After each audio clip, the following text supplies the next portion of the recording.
Hello and welcome. This is Kristen from the Online Selling Show, and I'm going to do a special episode in how do you decide your pricing, especially when you're dealing with used goods and you may try to do some research and there's a lot of stuff in that marketplace being offered and you're kind of unsure because you want to get the most money you can get. You want to get the stuff sold quickly because you don't want to hold on to it a lot. But the other thing is you want that buyer to have the same level of excitement upon receiving it as when they were when they found your listing to make the purchase. So I'm going to just use for an example is I just picked up some vintage Christmas ornaments out shopping, and it's like, how do I get the most money for them? Well, for one, if I don't ask for it, I'm not going to get that price. So one of the things, you have to have a level of confidence in knowing that what you're bringing to the marketplace is going to be like some of the best of what that type of product is. So for me, I'm going to tell you, I don't like to buy stuff. My part of my buying is not even buying the stuff that already has a problem, an issue, or whatever. I already find, like, there was an example yesterday. There were these little figurines. One set of them looked very good, and one of them had like a broken arm. I don't think I'm going to, I didn't even pick up that other one. Maybe there was a value in it. I don't know, truthfully. Don't know. Maybe I made a big mistake.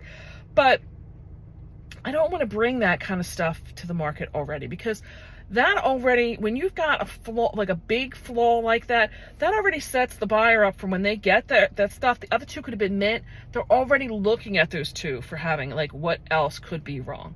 So I try to be very descriptive. One of the things I found yesterday did have a repair that I had not seen previous. I use a lot of photos to depict that because I want to set the stage and the expectation for the buyer in making their decisions that they're buying for the best of what they're looking at and the price range that they're looking to spend for. So for one thing is you just buy the good stuff to begin with. Make sure you're being very representative about it, but also you got to ask. You have to ask for the price. Telling you that's part of it. One of the other things is you have to give the buyer a level of trust, and that's in your feedback. It's not just in your feedback, but it's also going to be in how you handle the whole transaction for them. And I'm going to tell you, most of the feedback that we get in our business between the wholesale business model and what I'm already seeing in this new business model is they love the free shipping. They love how we handle and pack the goods. And getting into what I'm talking about there is I've gotten it down to a science, and maybe not a science, but we keep brand new boxes in. I get them in from Uline. I've learned that there are certain size boxes that I can standardize for a lot of what I'm carrying. And truthfully, like, I went to a sale yesterday. There was some really good upside in buying these blow molds, but I said I'm not buying them because they're so big. And I start looking at buying, again, if there's certain things that I already know it's going to be problematic for me to ship, I kind of pass on it because there's going to be so many other things that I can buy. We've learned a lot of tips and tricks that I can find ways to use boxes of what I have to make something work. And I want to do a special episode at one point when the season's busy now, but when I can actually show a huge range of different problematic situations and how we resolve them, I'm going to do a video at that point. But we get out goods in less than 24 hours. That has always been my motto, is that the faster you can ship the stuff, the least problems you're going to have all around. Metrics, buyer expectations, just, getting the stuff there on time as expected. So buyer remorse, that kind of stuff.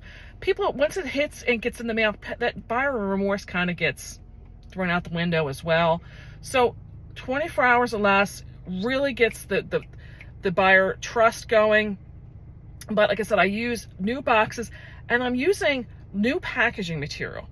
That's another thing, is that I want that buyer, when they open that package, to be as excited opening it and looking at it as the moment is when they were trying to make the determination to buy your item. So if I have anything that's recycled materials for packing, it's because it's bubble wrap or something that came to me, and you wouldn't know looking at it that that's like, recycled bubble wrap.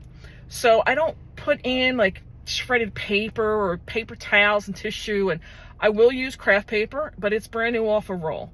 You can tell looking at it, it hasn't been crumpled up and smashed into, you know, no, it's brand new. You know when paper looks new, don't you? So that's the expectation. But then on top of that, the last thing that goes in there, I give them a little gift. And this is eBay. Obviously, Amazon's a whole nother animal. I can't do that over there. I'm not talking about Amazon here. But, you know, the packing slip is on the bottom. I give them a little gift card. I get a little gift of a greeting card that I've made. And I have a standard card that I've made off of Vistaprint that goes in there. And that's the first thing when they open that package that they see. And it really does, I think, make the buyer feel happy and respected, and they know that like care went into packing their item, that I got their item to them quickly. I use all the automation so that they're getting the emails for their tracking and everything else. And I think I mean, my feedback has spoken for itself. These people really appreciate how fast the stuff gets there. And I mean, I'm not doing anything I'm not like overnighting this stuff to them. So that's the way you can set that expectation to them.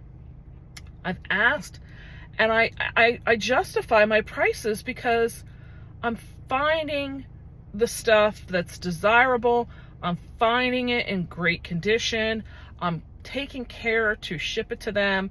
And if it doesn't work out for you, it's the same motto as I've talked about when you go to these sales and stuff.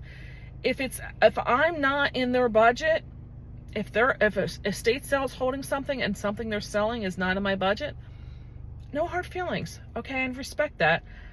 And you just move to the next one.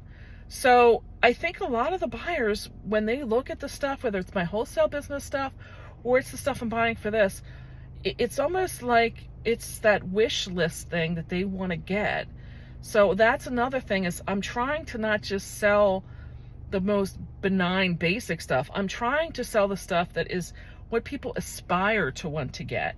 So keep that in mind too, is that how desirable is the item. I mean, you can have a blender that can become what somebody's really desiring because maybe you've got a certain color for it, or it's the certain model. You can take almost anything and make it in a range of what's the real high end, what's the real desirable. Reach for the higher end stuff. I know that there can always be, I mean, like I said, I picked up garland today. It's garland that's been there, that had been in the market for years. But I only picked that up because I know that there's people who are trying to match up the stuff to what's there. And I'm pointing down because it's on my floor in my car right now, but I've had people reach out to me because they still want it, and the manufacturer discontinued. So when you start working in the genre, when you start hitting these sales and stuff, you're going to start learning those things. And then I tell you, buy the best of what you can buy, price it as much as you know you can do. You can always offer somebody a coupon. You can always run a sale and get them to be able to buy it at a cheaper price if you're finding that you're too high. And again, when you price higher, you have room in your margins that you can run those sales, that you can do coupon codes, or you can offer a best offer that makes it seem like the people are going to be getting this great deal. So that's my suggestion to you. I hope this helps you with maybe understanding where and how to price your product, because it's not just pricing your product, it's also what is all of the things in that service, all the ways of what you're servicing to the end buyer. It's not just what they're getting in that tangible good, but it's their price is all of the things that you're giving to them. And you have to remember that you have value in your time of being very quick to ship and being very conscientious of how you're shipping it. So it is just more than what the tangible goods are. And I hope you remember that. I appreciate your time and watching. I'm going to say bye for now. I would really appreciate if you give me a thumbs up if you got anything that you've learned out of this, or if I maybe help reaffirm to you why you're doing what you're doing with your pricing. Comment down below. Tell me, have any of these things worked for you? Is there something I should have mentioned that maybe I didn't, that is a consideration? And I would really appreciate if you hit the subscribe button down below, because it'll help me grow this channel. But it also put my future videos in your feed. And I'm going to catch you on the next one.